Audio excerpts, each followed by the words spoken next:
E la Lazio di Ragaini a qualificarsi per la semifinale del campionato Under 14 Elite, ma contro una Vigor per Conti che esce a testa altissima e 1-2 allo Sporting Center per i biancocelesti con un gol al 10° del secondo supplementare. Lazio che passa in vantaggio dopo pochi minuti di gara, calcio d'angolo, colpo di testa che sbatte sul braccio del difensore dei Blaugrana e Ruffini porta così in vantaggio i biancocelesti. Lazio in vantaggio al 5° minuto del primo tempo.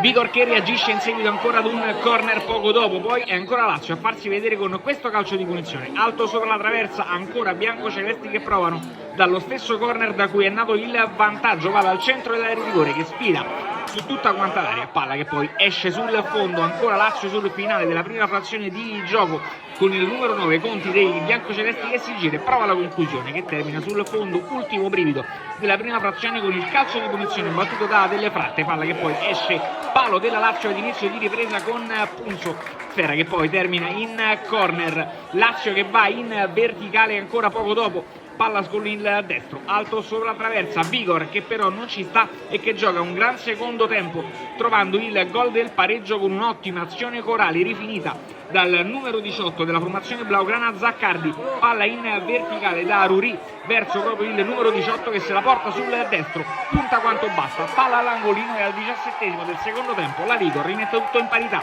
1-1 allo Sporting Center.